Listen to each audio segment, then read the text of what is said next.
Good morning guys. आज आहे Sunday आणि आज गौरी येतात आहे आणि आम्ही चाललो आहे आता कोकणामध्ये. आमच्या 2 गाड्या रेडी झाल्या. सगळे जे फॅमिली फ्रेंड आहे त्यांच्याकडे गणपतीसाठी चाललो आहे. तर बघूया आपण कोकणातले गणपती कसे असतात ते. चलो कोकण, चलो कोकण. सुमित्रा पण निघाली. चलो कोकण. दुसरी गाडी आमची पाठीमध्ये. आज आम्ही सकाळ 8 वाजता निघालेलो आहे, कारण 10 नंतर माणगावला खूप ट्रॅफिक होतं आणि मग 2-3 तास ट्रॅफिक हलत नाही. त्यामुळं आज आम्ही लवकर निघालो आहे आणि आता आम्ही थोड्याच वेळात माणगावला पोचू.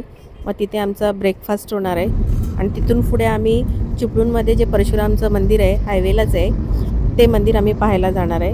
तर तुम्हाला मी दाखवते ते मंदिर. तर आता आम्ही थोड्याच वेळात माणगावला पोचू. चलो गाइस, जल्दी जल्दी नाश्ते के लिए चलो. आनंद भवन.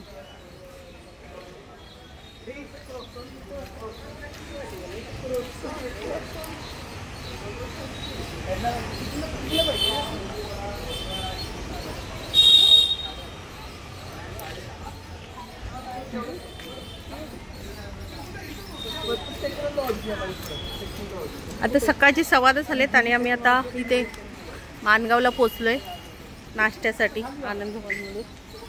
आता इकडे अजून इथून आम्हाला पुढे 4 तास लागणार आहेत. हां, 2 टेबल बस. मी इथं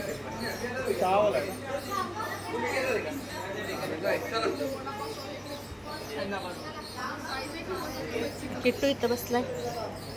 किट्टू वाटतं छमोछा खाणार.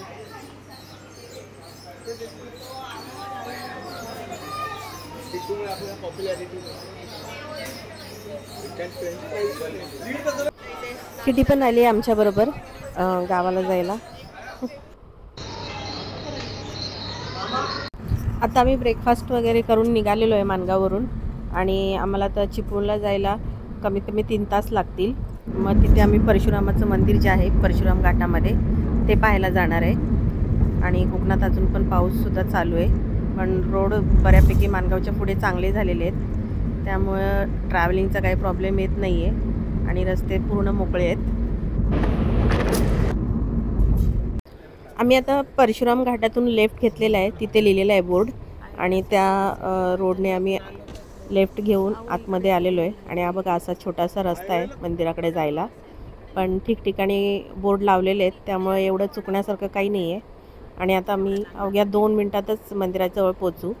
आणि हायवेपासून ह्या मंदिरात यायला मला वाटतं 5-1 मिनटं लागतात, कारण 3.5 ते 4 किलोमीटरचं अंतर आहे.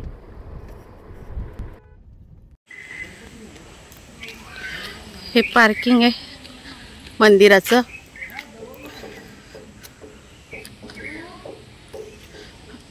आणि हे मंदिराचं प्रवेशद्वार इथे. पार्किंग त्या साईडला खाली बघूया आपण.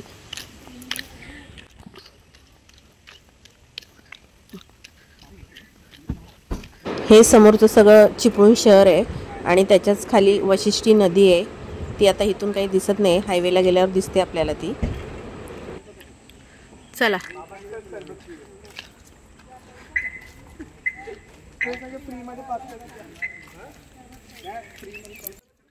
येताना ना फोटो काढायला आठवण करा. तिथे पण हॉटेलच्या बाहेर आपण ग्रुपचा फोटो नाही काढला.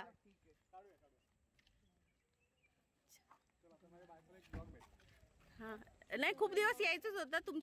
माणसाने किती गाणी लावली, काय गारवा बिरवा चालू होता.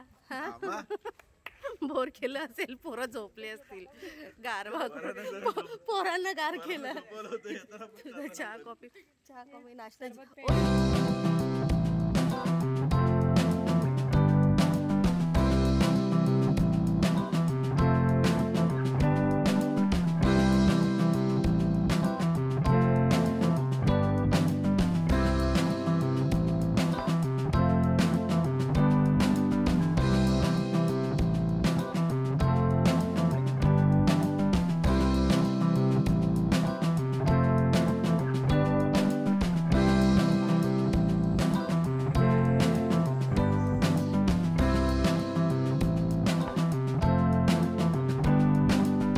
वास येते ना गं सगळं. काय चड्डी not allowed, half pant not allowed. ए खेच अशी थोडी. ए नाही फुल पॅन्ट आहे ए लहान आहे मोठ्यांना ए नाही मोठ्यांना चालतंय हे लहानांचं आहे. मंदिराच्या अगोदरच पायऱ्यांच्या बाजूला तिथे बोर्ड लिहिलेला आहे जेंट्सना हाफ पॅन्ट अलाउड नाही आहे आणि लेडीजला शॉर्ट कपडे वगैरे अलाउड नाही आहे फुल पंजाबी ड्रेस आणि साडी अलाउड आहे. संस्थान श्री भार्गवराम परशुराम मंदिर आणि अजून मंदिराचं बांधकाम पण बाकी आहे आणि हा मंदिराचा सगळा परिसर आहे. इकडे ऑफिशियल वर्कसाठी जी कार्यशाळा असते त्याची बिल्डिंग आहे आणि हे ब्रह्मांद्र स्वामीचे स्मृती केंद्र आहे इथे आणि मंदिर छान असं मांडण्यात आलेलं आहे आणि मेन मंदिर हे इथे आहे पाठीमागे. चला तर आपण आता बघूया.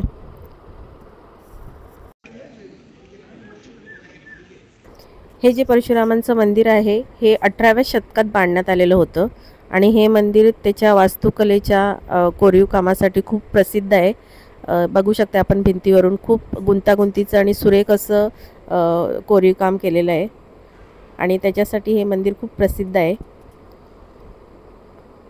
आणि हे मंदिर जे आहे हे विशिष्टी नदी जी आहे चिपळूणमध्ये वाहते त्या नदीच्या काठावर हे मंदिर बांधलेलं आहे आणि आता फक्त या मंदिराचं थोडंसं जे उरलेलं बांधकाम होतं ते करण्यात आलेलं आहे पण जुनं मंदिर जे आहे तसंच आहे आपण बघू शकताय. आणि हे मेन मंदिर आहे. आतमध्ये कॅमेरा अलाउड नाही आहे त्यामुळे आपण बाहेरूनच बघूया.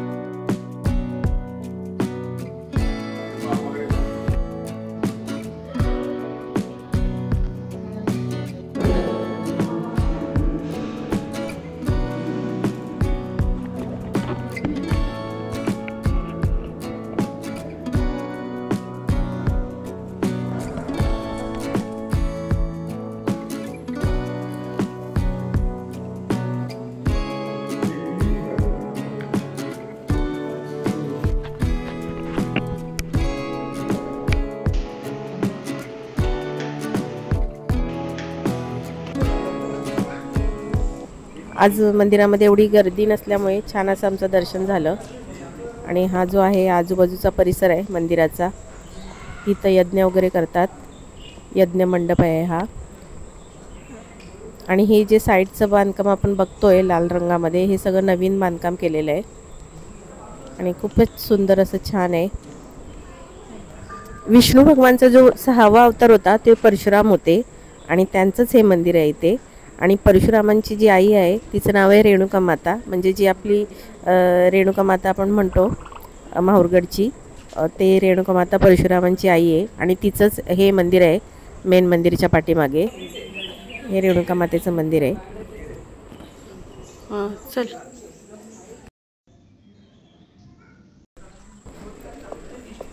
ही मंदिराची मागची बाजू आहे आणि ती पण खूप अशी छान अशी बांधण्यात आलेली आहे. आपण बघू शकताय सगळं नवीन बांधकाम आहे.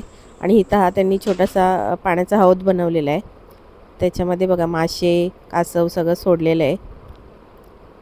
हे बघा इकडे पण कासव आहेत आणि खूप असं सुंदर पाठीमागच्या साईडला सुद्धा बनवलेलं आहे. आणि हे जे लाल कलरचे आहेत ह्या विटा नसून ह्याला कोकणामध्ये फाडी बोलतात. जे वीट असते त्याच्याचमध्ये पण मोठ्या साईजने असते आणि ती खूप मजबूत असते आणि त्या फाडीचं हे सगळं बांधकाम आहे जे लाल कलरचं आपल्याला दिसतंय ते.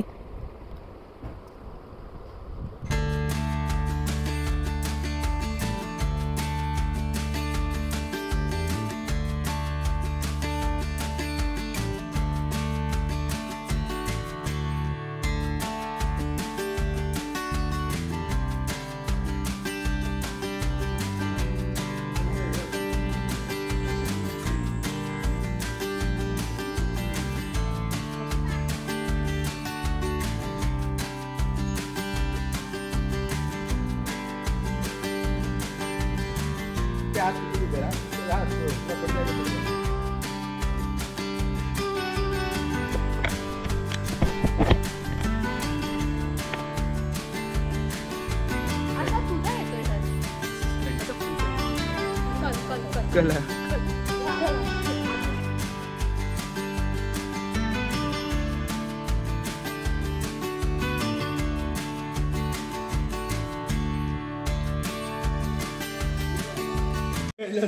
हे सर्व प्यायचंय. हे झालं आमचं परशुराम मंदिर बघून. आता आम्ही इथेच प्रसाद करणार आहोत. तसं चिपळूणमध्ये हॉटेल वगैरे आहेत जेवणासाठी, हायवेला पण आहेत. पण आता मंदिरामध्ये आम्हाला सांगितलं की तुम्ही इथून प्रसाद घेऊनच जा.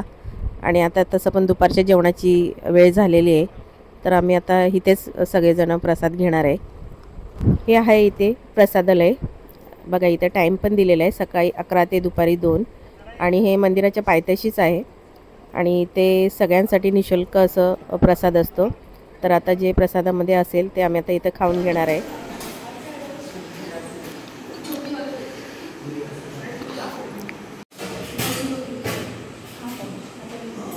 चला अन्नदान.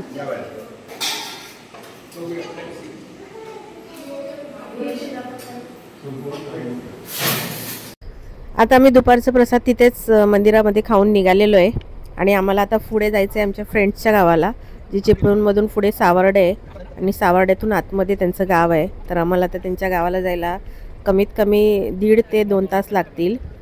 तर तो जो व्हिडिओ आहे तो मी पुढच्या व्लॉगमध्ये टाकेन. तर तुम्हाला हा मंदिराचा व्हिडिओ कसा वाटला हे मला कमेंट करून नक्की सांगा. आणि माझ्या व्हिडिओला लाईक करा, कमेंट करा, शेअर करा. आणि माझे असेच नवनवीन व्हिडिओ पाहण्यासाठी माझ्या चॅनलला सबस्क्राईब करा. आणि माझ्या चॅनलचं नाव आहे डिस्टन्स ट्रॅव्हलर. तर माझं चॅनल सबस्क्राईब करायला विसरू नका. आणि आता आपण भेटूया अशाच एक नवीन व्हिडिओमध्ये. तोपर्यंत धन्यवाद मंडळी.